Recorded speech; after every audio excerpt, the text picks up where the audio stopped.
Okay, the title definitely is a bit clickbaity, I totally admit that, but it is true.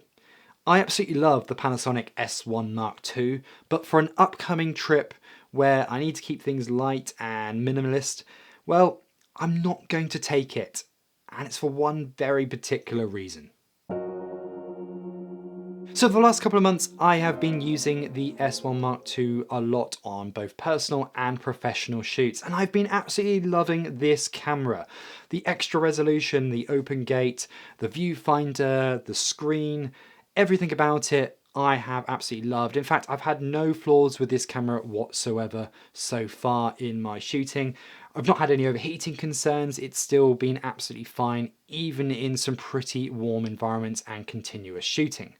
That said, despite how much I love this camera and I really want it to be my A camera of choice for an upcoming shoot where I've got to take minimal kit and I won't be really near anywhere that I could get a replacement easy, well, I've chosen to go with the Sony FX3 and my Sony lenses instead. So why is that the case? Why am I taking my FX3 kit, which is obviously very good, don't get me wrong, it's a brilliant camera system and still produces wonderful results. But why am I choosing that over taking my new shiny toy that I absolutely love? Well, honestly, it comes down to one reason and one reason only. Well, there's actually two. Well, one reason is I don't have my wide-angle lens for the Panasonic yet. That is something I need to go ahead and purchase. But more importantly, it was actually down to the fact that I knew that if there was an issue with the camera, having L-mount could be a problem. I discussed this a bit in a previous video talking about why Sony cameras and the FX3 is still such a great choice, even with all these amazing new cameras coming out. And one of the big points I made in that video was about how it's such an industry standard. And sometimes that matters and sometimes it doesn't. In that video I was talking about it being an industry standard more from the perspective of working with others or being able to get work in certain sectors. If you're trying to do stuff in TV, for example, or working with a lot of agencies, there's a high chance that they'll probably prefer you to be shooting on a Sony camera. But that isn't necessarily the case in this situation. For me, coming on to this shoot and thinking about which gear I want to take, although on paper the Panasonic would make far more sense for what I'm shooting and how I want to shoot, I realised that if there was a problem with the camera or the lenses at any time during the shoot, that it would be really difficult to go and find a replacement, whether that's a camera body or a lens. Now, of course, I could take a backup body, and I always recommend that people do that. But even then, even with a backup body, if you break a key particular lens that you absolutely need, well, unless you bring a second one of those as well, and you bring up literally an entire second kit, you still need to go out and find a replacement as soon as possible. Now, the beauty with Sony gear, it is so common and it's such a standard everywhere you go that there's a high chance that you'll be able to get one very easily. You could be in the Maldives on an island and there's a high chance that you'll be able to even get an E-mount lens out there, whereas an L-mount lens is very unlikely indeed.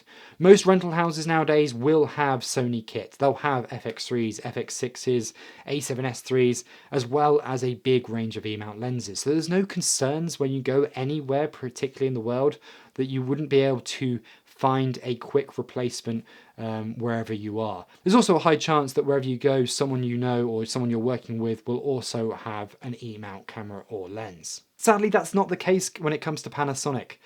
They're just not that common yet, and maybe that will change over time now they have such wonderful cameras, but they certainly are far behind compared to Sony. I think the L-mount alliance will massively help. I think Blackmagic committing to that and how Blackmagic is so popular and affordable along with Panasonic, I think gives them a much higher chance that we will see L-mount lenses become more common in the future, but it's still a long way off compared to Sony gear. Now, I admit this is not a common problem that most people face. This is very niche to my world of filmmaking and the types of stuff that I go out and shoot.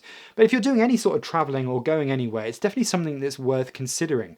If you're just shooting near home or within your home country where you can easily pick up gear or you know where you can pick up gear, then perhaps it's not really a consideration that you need to make. For you, just pick whatever camera works best and whatever you prefer And the chances are that's going to be absolutely fine. You know, if you can take your car wherever you're going, then of course just load up your car with all your gear. And even if you don't use all of it, so what? It's not a big deal.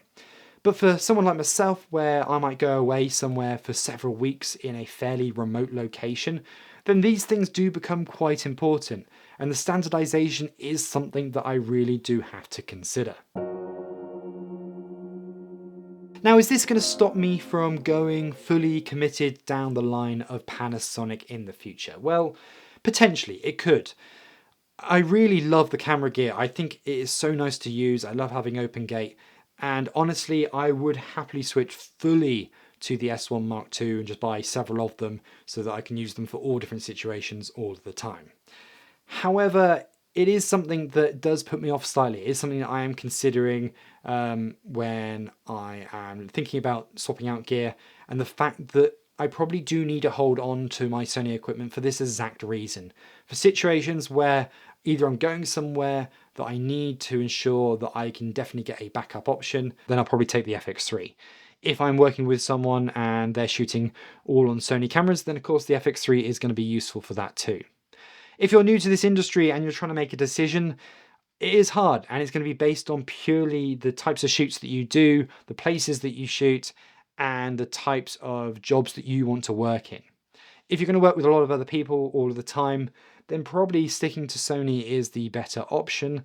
But if you know that you have full control over all the shoots that you do, then I absolutely love the Panasonic S1 Mark II.